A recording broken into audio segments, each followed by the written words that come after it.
Les mémoires de Sherlock Holmes, l'interprète grec.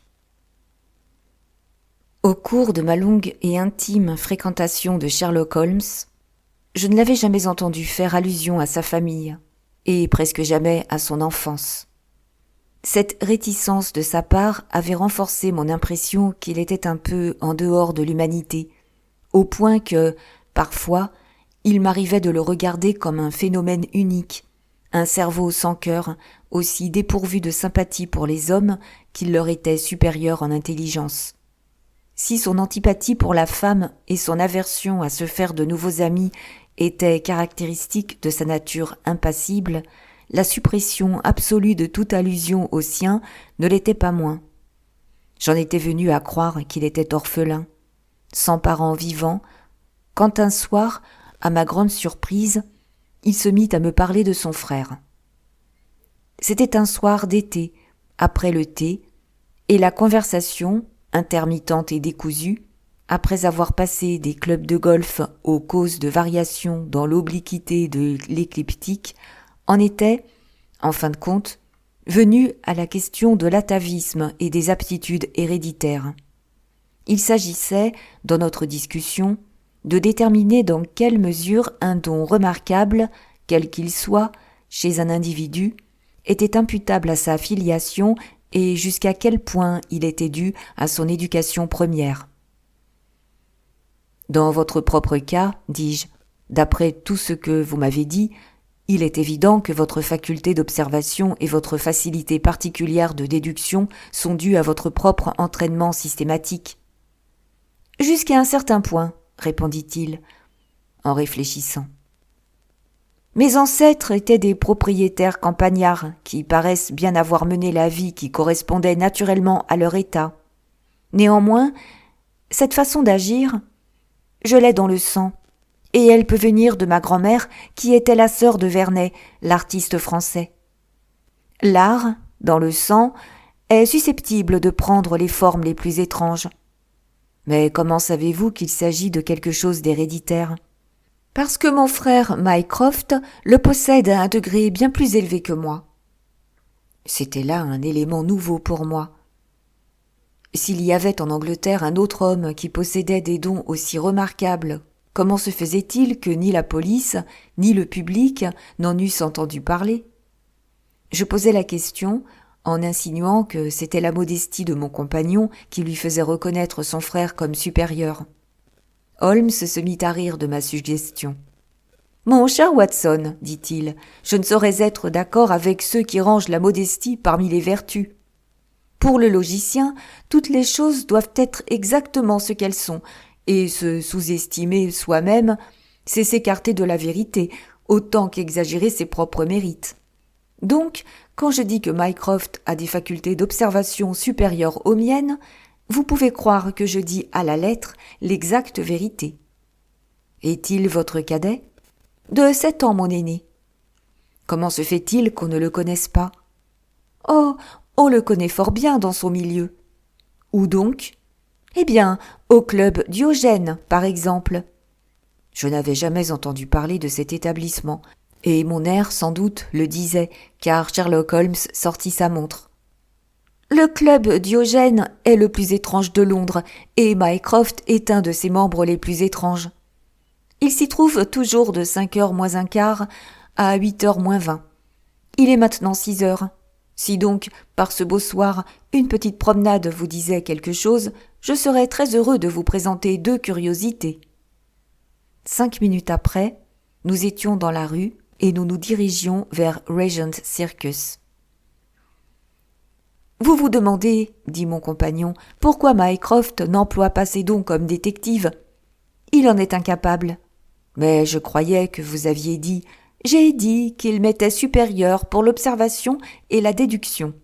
Si l'art du détective commençait et finissait dans un fauteuil, mon frère serait le plus grand expert criminel ayant jamais existé. Mais il n'a aucune ambition, aucune énergie. Il ne s'écarterait même pas de son chemin pour vérifier ses propres solutions et aimerait mieux passer pour avoir tort que de se donner la peine de prouver qu'il a raison. À maintes reprises, Je lui ai soumis des problèmes et j'y ai reçu une explication qui, par la suite, se révélait exacte.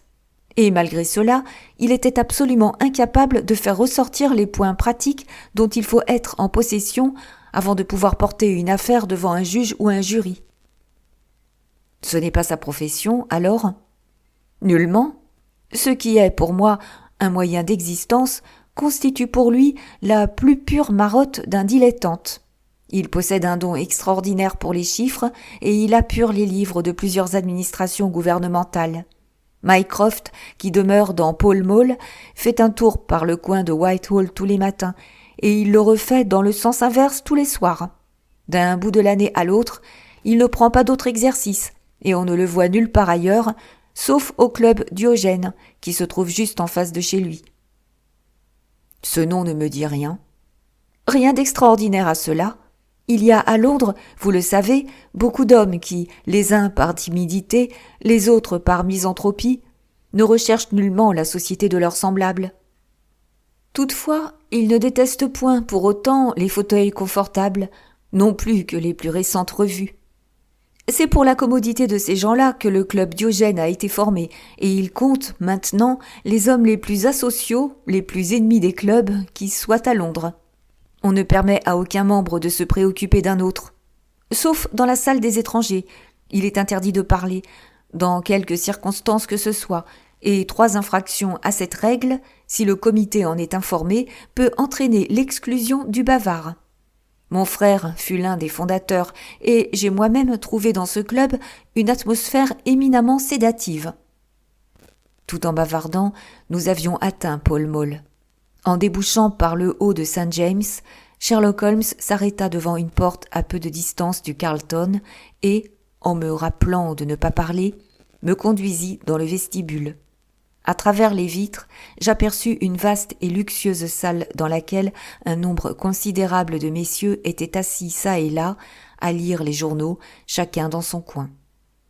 Holmes me fit entrer dans une petite pièce qui donnait sur Pall Mall, puis, m'ayant quitté une minute, il revint avec un compagnon qui, je le voyais, ne pouvait être que son frère.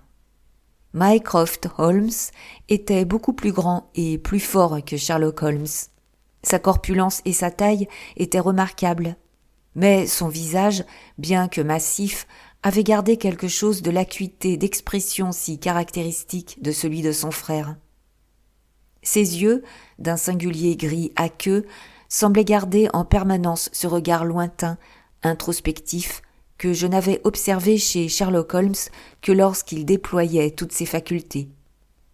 « Je suis heureux de faire votre connaissance, monsieur, » dit-il, en me tendant une main aussi large et aussi plate qu'une nageoire de phoque.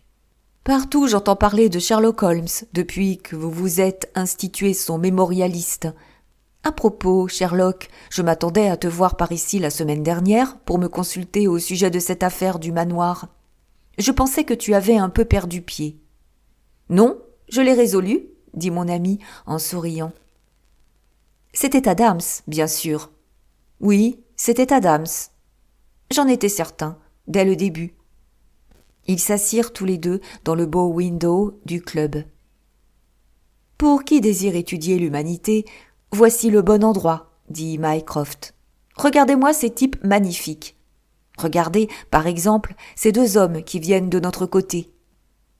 Le marqueur au billard et l'autre ? Précisément. Qu'est-ce que tu dis de l'autre ? Les 2 hommes s'étaient arrêtés en face de la fenêtre. Quelques traces de craie autour de la poche de son gilet étaient les seuls signes de joueur de billard que je pus découvrir chez l'un d'eux. Son compagnon était un homme très petit, avec un chapeau rejeté en arrière et plusieurs paquets sous le bras. « Un vieux soldat ? À ce que je vois, » dit Sherlock.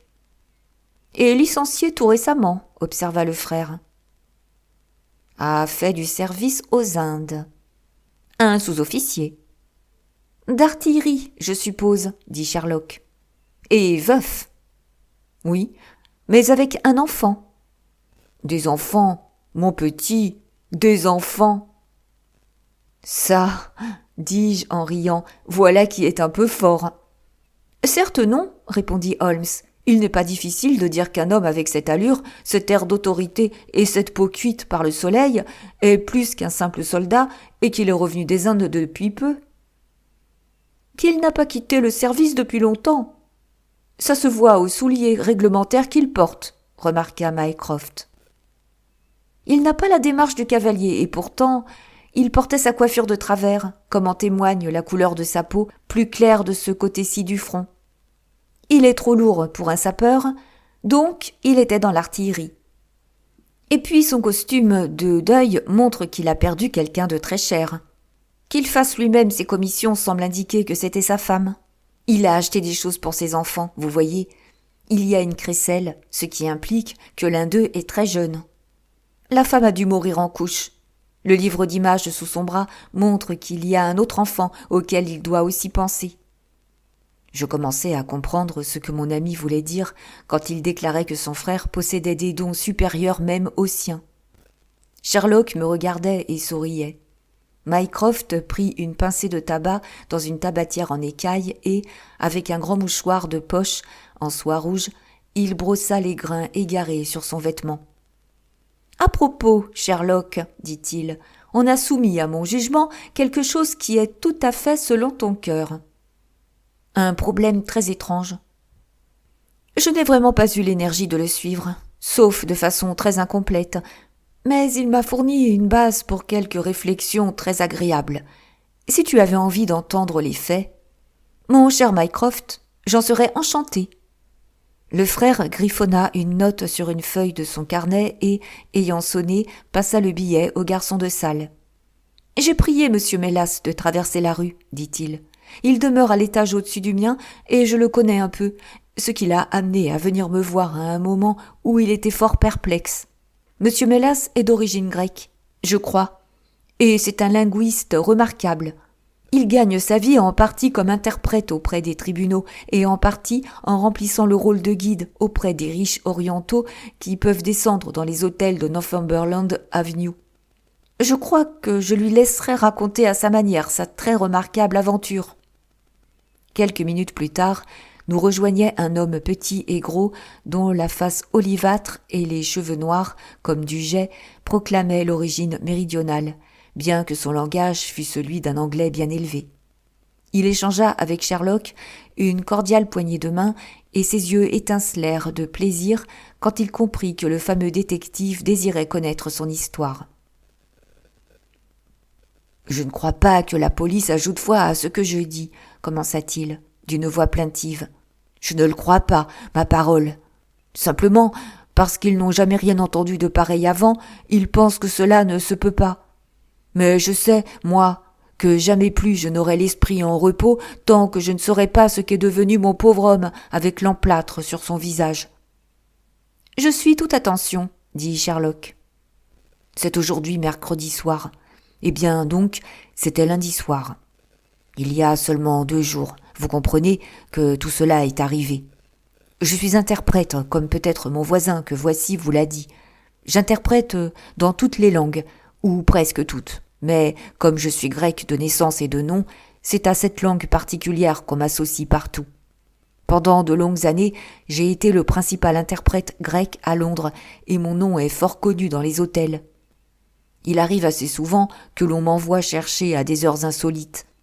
Ce sont des étrangers qui se trouvent en difficulté, des voyageurs qui arrivent tard et ont besoin de mes services.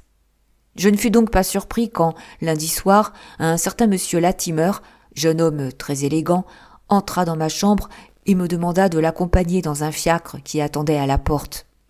Un grec de ses amis était venu le voir, pour affaires, disait-il, et comme il ne parlait que sa propre langue, on ne pouvait se passer des services d'un interprète. Il me fit entendre que sa maison se trouvait à quelque distance, dans Kensington. Il semblait très pressé, et me poussa rapidement dans le fiacre lorsque nous fûmes descendus dans la rue. Je dis « dans le fiacre », mais j'eus bien vite des doutes, et je me demandais si ce n'était pas dans une voiture particulière que je me trouvais. Elle était certainement plus spacieuse que ces voitures à 4 roues qui sont la honte de Londres, et les garnitures, bien qu'éraillées, étaient certainement d'une riche qualité. Monsieur Latimer s'est assis en face de moi et, parti rapidement par Charing Cross, nous avons remonté Shaftesbury Avenue. Nous venions de déboucher dans Oxford Street et je m'étais risqué à observer que c'était un chemin bien détourné pour aller à Kensington, quand l'extraordinaire conduite de mon compagnon me coupa la parole. Il commença par sortir de sa poche une trique plombée qui avait l'air fort lourde. À plusieurs reprises, il en cingla l'air, en avant et en arrière, comme pour en éprouver le poids et montrer sa force. Puis, sans un mot, il la plaça sur le siège à côté de lui. Après quoi, il leva les glaces de chaque côté et, à mon étonnement, je m'aperçus qu'elles étaient recouvertes de papier, pour m'empêcher de voir au travers. « Je regrette de vous couper la vue, monsieur Mélas, dit-il. Le fait est que je n'ai pas l'intention de vous laisser voir à quel endroit nous allons. Il pourrait m'être désagréable que vous y reveniez. » Comme vous l'imaginez, je fus complètement déconcerté par de tels propos. Mon compagnon était un jeune homme très fort, aux larges épaules, et, même sans son arme, je n'aurais pas eu la moindre chance si je m'étais battu avec lui. C'est là une conduite très étrange. Monsieur Latimer, balbutiai-je. Vous devez vous rendre compte que ce que vous faites est tout à fait illégal. C'est prendre quelques libertés, sans doute, mais on vous dédommagera. Je dois toutefois vous avertir, monsieur Mélas, que si, à n'importe quel moment, ce soir, vous essayez de donner l'alarme ou de faire quoi que ce soit de contraire à mes intérêts, vous pourrez tâter à quel point ce sera grave. Je vous prie de vous rappeler que personne ne sait où vous êtes et que, tant dans cette voiture que dans ma maison, vous êtes entre mes mains. Il parlait tranquillement, mais mettait dans ses mots une âpreté menaçante. Je demeurais silencieux, me demandant quelle pouvait bien être la raison qu'il avait pour m'enlever de façon si extraordinaire. Quoi qu'il en fût, il était parfaitement clair qu'il ne me servirait à rien de résister et que je ne pouvais qu'attendre pour voir ce qui arriverait. Pendant 2 heures ou presque, nous avons roulé sans que j'eusse la moindre idée de l'endroit où nous allions. Parfois, le bruit des sabots des chevaux révélait une chaussée pavée et, à d'autres moments, notre course douce et silencieuse suggérait le macadam. Mais hormis cette différence dans le bruit, il n'y avait absolument rien qui pût le moins du monde m'aider à deviner où nous étions. Le papier sur les glaces des 2 côtés était impénétrable à la lumière et l'on avait tiré un rideau bleu sur la vitre du devant. Il était 7h15 à notre départ de Pall Mall et ma montre marquait 9h moins 10 quand enfin nous nous sommes arrêtés. Mon compagnon baissa la glace et j'aperçus rapidement une entrée de porte cintrée au-dessus de laquelle brûlait une lampe. Pendant qu'on me poussait vivement hors de la voiture, la porte s'est ouverte et je me suis trouvé à l'intérieur de la maison, avec la vague impression d'une pelouse et d'arbres aperçus de chaque côté de moi en entrant. Qu'il s'agit là, toutefois, de la vraie campagne ou d'une propriété privée, c'est plus que je ne pourrais m'aventurer à en dire. Il y avait à l'intérieur une lampe de couleur dont la lumière était tellement baissée que je ne pus rien voir, sauf que le vestibule était assez grand et orné de tableaux. Dans la lumière vague, je pus me rendre compte que la personne qui avait ouvert la porte était un homme entre 2 âges, à l'air mesquin, aux épaules rondes. Lorsqu'il se tourna vers moi, le faible rayon de lumière me montra qu'il portait des lunettes. « Est-ce là, monsieur Mélas ? Harold ? dit-il. « Oui. »« Fort bien, fort bien. Vous ne nous en voulez pas, mon sieur Mélas, j'espère, mais nous ne pouvions nous en tirer sans vous. Si vous agissez honnêtement, vous ne le regretterez pas, mais si vous essayez d'user de quelque mauvais tour, que Dieu vous aide. » Il parlait d'un ton nerveux, saccadé, et, entre ses phrases, riait d'un rire étouffé. Mais, quoi qu'il en fût, il m'inspirait plus de crainte que l'autre. « Que voulez-vous de moi ? demandai-je. « Seulement que vous posiez quelques questions à un gentleman grec qui est chez nous en visite et que vous nous donniez ses réponses. Toutefois, n'en dites pas plus qu'on ne vous priera d'en dire. Sans quoi... » Et de nouveau, il se mit à rire. « Mieux vaudrait pour vous n'être jamais né. » Tout en parlant, il ouvrit une porte et me conduisit dans une pièce qui semblait meublée richement. Mais, là encore, la seule lumière était fournie par une lampe unique à moitié baissée. Cette pièce était certainement vaste, et la façon dont, quand j'avançais, mes pieds s'enfoncèrent dans le tapis m'en disait la richesse. J'aperçus des chaises de velours, une haute cheminée en marbre blanc et, sur un des côtés, quelque chose qui me parut être une collection d'armes japonaises. Il y avait une chaise, juste sous la lampe, et le plus vieux des deux hommes me fit signe de m'y asseoir. Le plus jeune nous avait quittés, mais il revint tout de suite par une autre porte, amenant un homme, vêtu d'une espèce d'ample robe de chambre, qui s'avança lentement vers nous. Lorsqu'il entra dans le cercle de faible lumière qui me permit de le voir plus distinctement, je frémis d'horreur à son aspect. D'une pâleur de mort et d'une maigreur effrayante, il avait les yeux saillants et brillants de celui dont le courage est plus grand que la force. Mais ce qui me frappa, plus que les signes de sa faiblesse physique, ce fut que son visage était sillonné de bandes de sparadrap et qu'il en avait un large morceau sur la bouche. « As-tu l'ardoise, Harold » cria le vieux, tandis que cet être étrange tombait, plutôt qu'il ne s'asseyait, sur une chaise. « Ses mains sont-elles libres ?»« Maintenant, donne-lui le crayon. Vous allez poser les questions, monsieur Mélas, et il écrira les réponses. Demandez-lui tout d'abord s'il est préparé à signer les papiers. » Les yeux de l'homme flamboyèrent. « Jamais, écrivit-il en grec sur l'ardoise. »« À n'importe quelle condition, demandai-je par ordre du tyran. »« Seulement si je la vois mariée en ma présence par un prêtre grec que je connais. » L'homme, de nouveau, se mit à rire d'un rire venimeux. « Vous savez ce qui vous attend, alors. Je ne m'en soucie pas pour moi-même. » Ce sont là des échantillons des questions et des réponses qui constituèrent notre étrange conversation, mi-parlée, mi-écrite. Plusieurs fois, je dus lui demander s'il voulait céder et signer les documents, et chaque fois, j'obtins la même réponse indignée. Mais, bien vite, une heureuse pensée me vint. Je me mis à ajouter à chaque question quelques petites phrases de mon cru, insignifiantes, d'abord, pour m'assurer si l'un ou l'autre de mes compagnons se rendait compte de quelque chose. Puis, comme je constatais qu'il ne réagissait pas, j'ai joué un jeu plus dangereux. Notre conversation se déroula à peu près comme ceci. « Vous ne pouvez rien gagner par cet entêtement. Qui êtes-vous ? » ?»« Ça m'est égal. Je suis un étranger à Londres. »« Vous-même serez la cause de votre mauvais destin. Depuis quand êtes-vous ici ? » ?»« Qu'il en soit ainsi. 3 semaines. »« La propriété ne pourra jamais être à vous. » »« De quoi souffrez-vous ? » ?»« Elle n'ira pas à des canailles. Ils me font mourir de faim. »« Vous serez libre si vous signez. » »« Quelle est cette maison ? » ?»« Je ne signerai jamais. Je n'en sais rien. »« Ce n'est pas lui rendre service à elle. » »« Quel est votre nom ? » ?»« Que je l'entende, elle, me le dire. »« Cratides. »« Vous la verrez si vous signez. » »« D'où venez-vous ? » ?»« Alors je ne la verrai jamais. » D'Athènes. 5 minutes encore, monsieur Holmes, et je lui aurais ainsi soutiré toute l'histoire sous leur nez.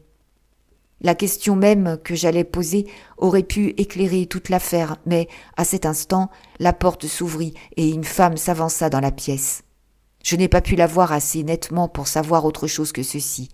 Elle était grande et gracieuse, avait des cheveux noirs, et elle portait une espèce d'ample robe de chambre blanche. « Harold, dit-elle, dans un anglais incorrect, je n'ai pas pu demeurer plus longtemps. Je suis si seule là-haut, avec seulement... Oh mon Dieu, c'est Paul !» Ces derniers mots furent dits en grec, et au même instant, l'homme, en un violent effort, arrachait l'emplâtre de ses lèvres et en criant bien haut « Sophie, Sophie !» se précipitait dans les bras de la femme. Leur étreinte, toutefois, ne dura qu'un instant, car le jeune homme saisit la femme et la poussa hors de la pièce, cependant que l'autre maîtrisait sans difficulté sa victime émaciée et l'entraînait dehors par l'autre porte. Un instant, je suis resté seul dans la pièce. Je me levai vivement, avec la vague idée que je pourrais, d'une manière ou d'une autre, obtenir quelque indication concernant la maison où je me trouvais. Par bonheur, cependant, je ne bougeais pas, car, en levant les yeux, je vis que le plus vieux des deux hommes se tenait dans l'encadrement de la porte, les yeux fixés sur moi. Cela suffit, monsieur Mélas, dit-il. Vous voyez que nous avons fait de vous le confident d'affaires qui nous sont toutes personnelles. Nous ne vous aurons pas dérangé si notre ami qui parle grec et qui a entamé ces négociations n'avait pas été forcé de retourner en Orient. Il était indispensable que nous trouvions quelqu'un pour le remplacer. Et nous avons eu la chance d'entendre parler de vos capacités. Je m'inclinai. Voici 5 souverains, dit-il, en s'avançant vers moi. Ce seront, je l'espère, des honoraires suffisants. Mais n'oubliez pas, ajouta-t-il en me tapant légèrement sur la poitrine et en riant, si vous parlez de cela à âme qui vive, faites bien attention, à âme qui vive. Que Dieu ait pitié de votre âme. Je ne saurais vous dire la répugnance et l'horreur que m'inspirait cet individu à l'air insignifiant. Ses traits étaient saillants et ternes, sa petite barbe en pointe, maigre et filasse. Il jetait la tête en avant tout en parlant, et ses lèvres et ses yeux se contractaient sans arrêt comme ceux d'un homme qui est à la danse de Saint-Guy. Je n'ai pu m'empêcher de croire que cet étrange petit rire saccadé était aussi le symptôme d'une maladie nerveuse. La terreur qu'inspirait son visage résidait en ses yeux d'un gris d'acier, dont l'éclat était froid et la cruauté inexorable en leur profondeur. « Nous saurons, si vous parlez de tout cela, dit-il. Nous avons nos moyens d'information à nous. Maintenant, vous trouverez la voiture qui vous attend et mon ami vous accompagnera. » On me fit traverser rapidement le vestibule et on me poussa dans le véhicule. Un instant encore, je pus apercevoir les arbres et le jardin. Monsieur Latimer était sur mes talons et prit place en face de moi sans mot dire. Ce fut de nouveau, dans un profond silence, la course interminable, glace levée, et enfin, juste après minuit, la voiture s'arrêta. « Vous descendrez ici, monsieur Mélas, » fit mon compagnon. « Je regrette de vous laisser si loin de chez vous, mais je ne puis faire autrement. Toute tentative de votre part pour suivre la voiture n'aboutirait qu'à un malheur pour vous-même. » Ce disant, il ouvrit la portière, et j'avais à peine eu le temps de sauter dehors que déjà le cocher fouettait son cheval et que la voiture s'éloignait avec bruit. Je regardais autour de moi, étonné. J'étais sur une sorte de terrain vague couvert de bruyères avec, çà et là, les taches plus claires de genêts épineux. Au-delà s'étendait une rangée de maisons avec, de loin en loin, une lumière aux fenêtres d'en haut. De l'autre côté, j'apercevais les signaux lumineux d'une ligne de chemin de fer. La voiture qui m'avait amené était déjà hors de vue. Je restais là, à regarder autour de moi et à me demander où diable je pouvais être, quand je vis quelqu'un qui se dirigeait vers moi dans l'obscurité. Quand il s'approcha, je reconnus un employé de chemin de fer. « Pouvez-vous me dire quel est cet endroit ?» demandai-je. « Les terrains communaux de Wandsworth, » dit-il. « Puis-je attraper un train pour Londres ? » « Si vous allez jusqu'à Clapham Junction, il y a à peu près 1 mile, vous arriverez juste pour le dernier train qui va à Victoria. » Ce fut là la fin de mon aventure, monsieur Holmes. Je ne sais ni où j'ai été, ni à qui j'ai parlé. Rien de plus que ce que je vous ai dit. Mais je sais qu'il se trame du vilain, et je voudrais secourir ce malheureux si je le puis. J'ai raconté toute l'histoire à monsieur Mycroft Holmes le lendemain matin, puis ensuite à la police. Après ce récit extraordinaire, nous demeurâmes silencieux quelque temps. Puis Sherlock Holmes se dit en regardant son frère. « Tu as fait quelque chose ?» Mycroft ramassa le Daily News sur une table à côté. « Récompense à qui fournira des renseignements sur un monsieur grec nommé Paul Cratides, originaire d'Athènes et qui ignore l'anglais. Pareille récompense sera donnée à qui fournira des renseignements sur une dame grecque dont le petit nom est Sophie. X 2473. » L'annonce est dans tous les quotidiens. Pas de réponse. Et à l'ambassade de Grèce ? Je me suis informée, ils ne savent rien. Un télégramme, alors, au chef de la police d'Athènes ? Sherlock a accaparé toute l'énergie de la famille, dit Mycroft en se tournant vers moi. Eh bien, prends donc l'affaire en main. Je t'en prie. Et fais-moi savoir si tu en tires quelque chose de bon. Certainement, répondit mon ami en se levant.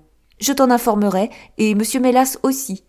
En attendant, monsieur Mélas, à votre place, je me tiendrai sur mes gardes, car il est évident qu'ils savent par cette annonce que vous les avez trahis. En rentrant chez nous, Holmes s'arrêta à un bureau de poste pour expédier plusieurs dépêches.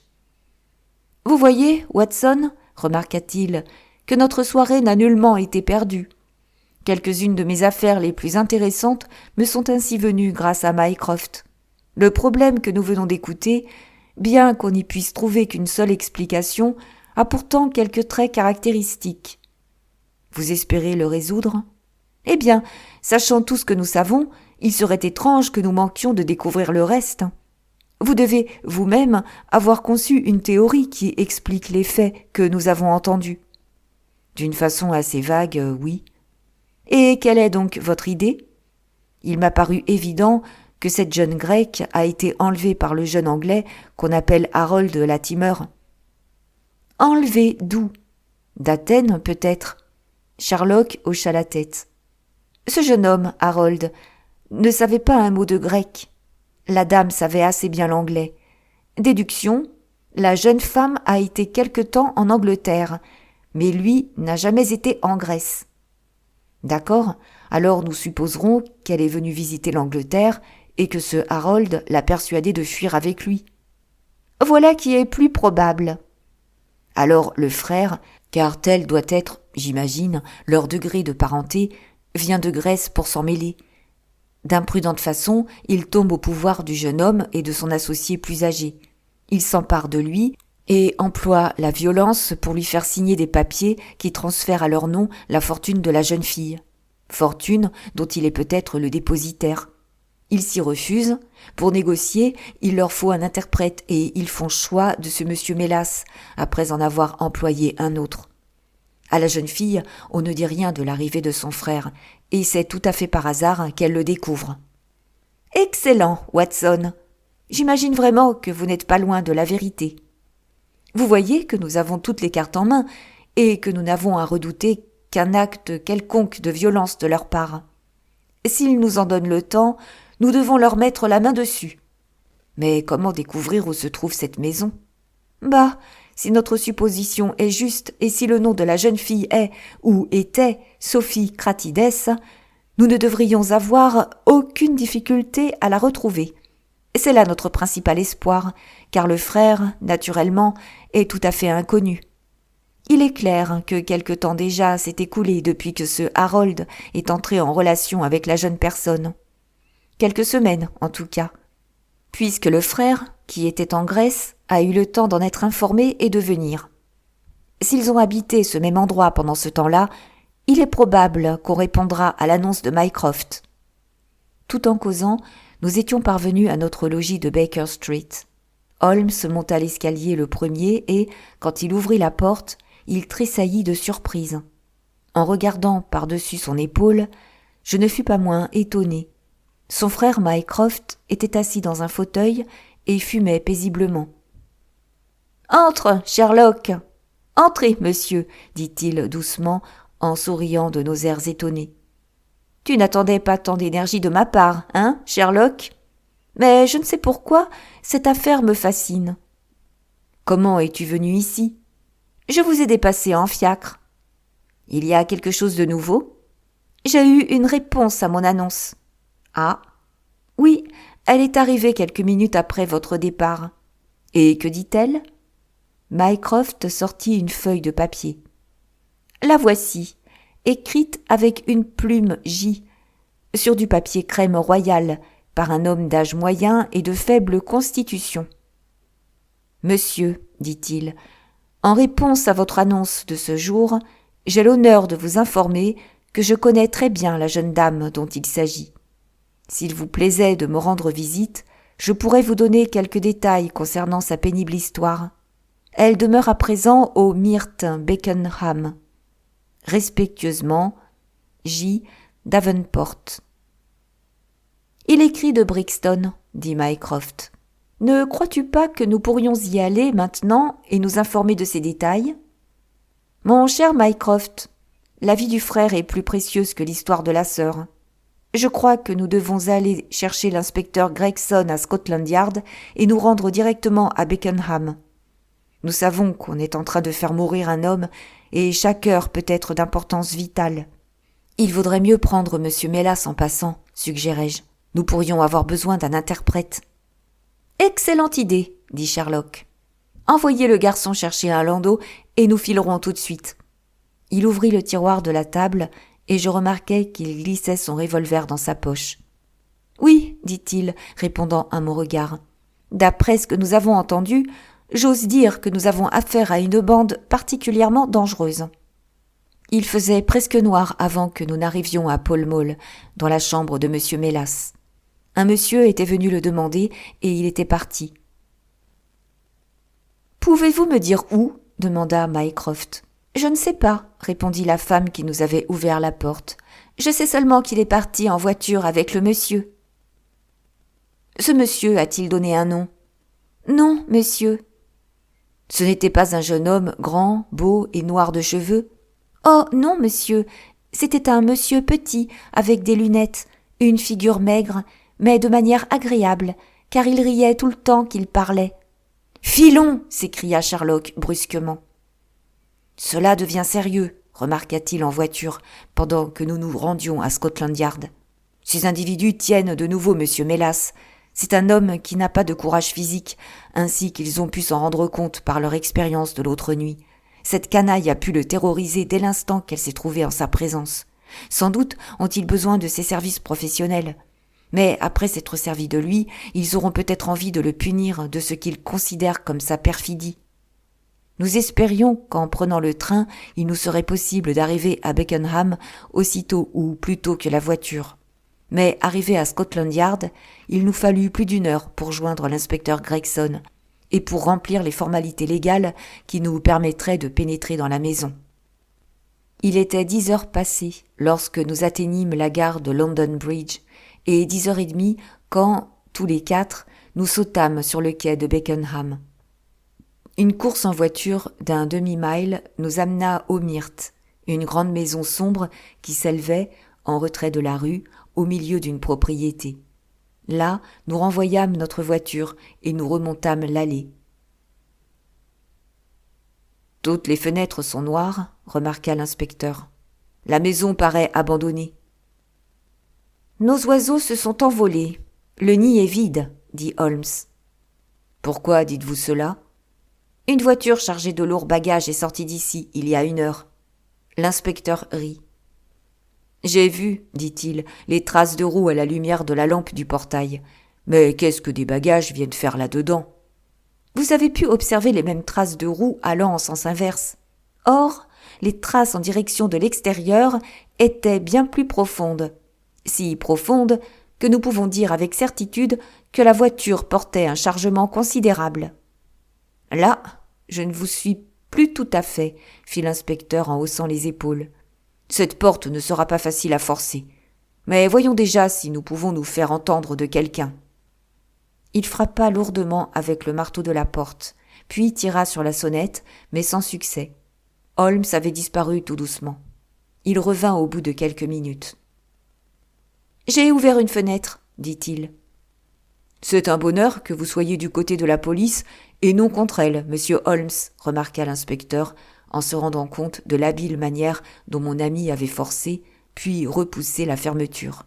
« Eh bien, je crois que, étant donné les circonstances, nous pouvons entrer sans attendre d'y être invités. » L'un après l'autre, nous entrâmes dans une grande pièce qui était évidemment celle dans laquelle M. Mélas était venu.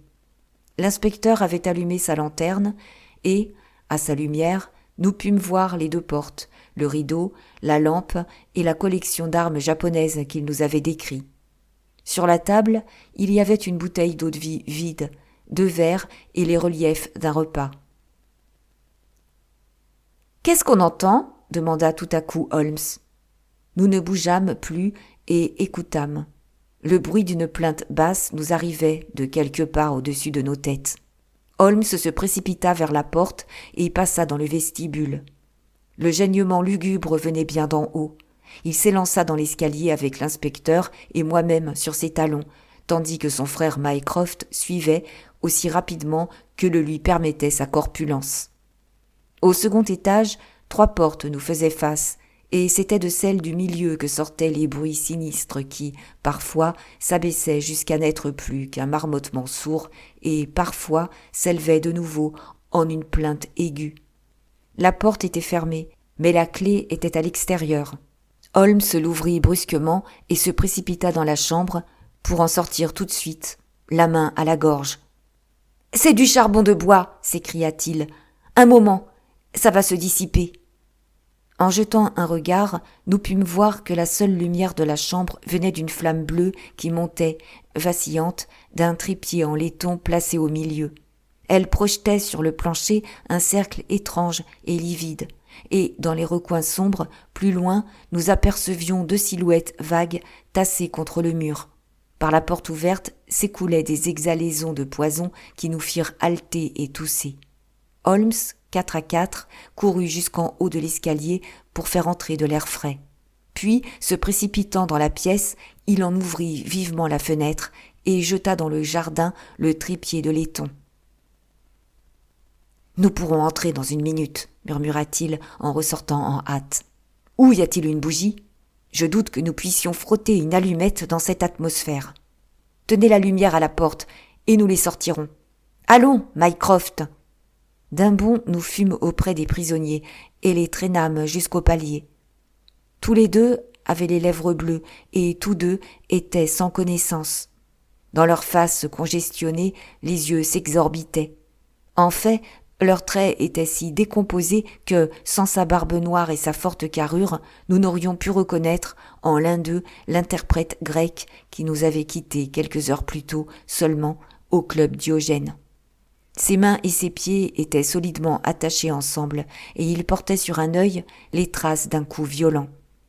L'autre, garrotté de la même façon, était un homme de grande taille, arrivé au dernier degré d'émaciation. Plusieurs morceaux de sparadrap étaient disposés de grotesques façons sur son visage. Il avait cessé de se plaindre quand nous le déposâmes sur le palier, et un coup d'œil me montra que, pour lui du moins, notre aide était venue trop tard. M. Mélas, cependant, vivait encore et, en moins d'1 heure, grâce à l'ammoniaque et à l'eau-de-vie, j'eus la satisfaction de le voir ouvrir les yeux et de savoir que ma main l'avait arraché à la sombre vallée où toutes les voies se rencontrent. L'histoire qu'il avait à nous dire était bien simple, et elle ne fit que confirmer nos propres déductions. Son visiteur, en entrant chez lui, avait tiré un casse-tête de sa manche et lui avait inspiré une telle crainte d'une mort immédiate et inévitable qu'il l'avait enlevé 1 seconde fois.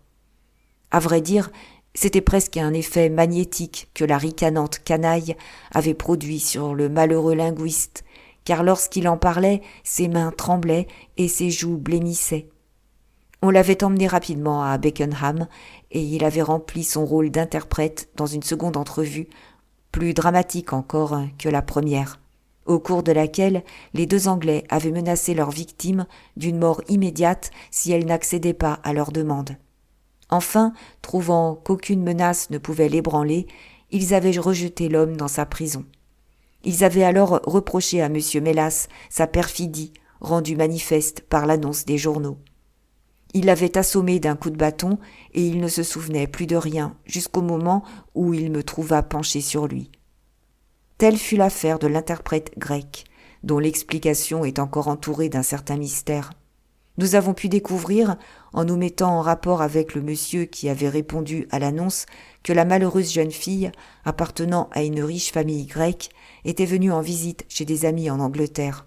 Pendant son séjour chez eux, elle avait rencontré un jeune homme du nom de Harold Latimer, qui avait pris sur elle un grand ascendant et l'avait, plus tard, persuadée de fuir avec lui. Les amis de la jeune femme, indignés de sa conduite, s'étaient contentés d'en informer son frère à Athènes et s'étaient lavé les mains de l'affaire. Le frère, dès son arrivée en Angleterre, s'était imprudemment mis au pouvoir de Latimer et de son complice, un nommé Wilson Kemp, homme aux antécédents exécrables. Ces 2 canailles, découvrant que, grâce à son ignorance de l'anglais, le jeune homme se trouvait à leur merci, l'avait tenu prisonnier et s'était efforcé, par la cruauté et la faim, de lui faire signer l'abandon de ses propres biens et de ceux de sa sœur. Il l'avait gardé dans la maison à l'insu de la jeune fille, et le sparadrap sur son visage servait à le rendre plus difficilement reconnaissable au cas où elle l'aurait aperçu. Toutefois, sa sensibilité féminine avait tout de suite percé à jour ce déguisement lorsque, durant la visite de l'interprète, elle l'avait vu pour la première fois. La pauvre fille, cependant, était elle-même prisonnière, car il n'y avait personne d'autre dans la maison en dehors de l'homme qui servait de cocher et de sa femme, qui tous deux étaient complices. Quand ils eurent découvert que leur secret était connu et qu'ils ne pourraient venir à bout de leurs prisonniers par la contrainte, les deux canailles s'étaient enfuis, sans tarder un instant, de la maison meublée qu'ils avaient louée, non sans s'être d'abord vengés, à ce qu'ils pensaient du moins, de l'homme qui les avait défiés aussi bien que de celui qui les avait trahis. Un mois plus tard, une curieuse coupure de journal nous parvint de Budapest. Elle rapportait la fin tragique de 2 Anglais qui voyageaient avec une femme. Tous 2 avaient été poignardés, paraît-il, et la police hongroise pensait qu'au cours d'une querelle, ils s'étaient réciproquement infligé des blessures mortelles. Holmes, cependant, est, je crois, d'un avis différent, et il estime encore aujourd'hui que si l'on pouvait retrouver la jeune grecque, on pourrait apprendre comment furent vengés tous les maux qu'ils avaient eu à endurer, elle et son frère.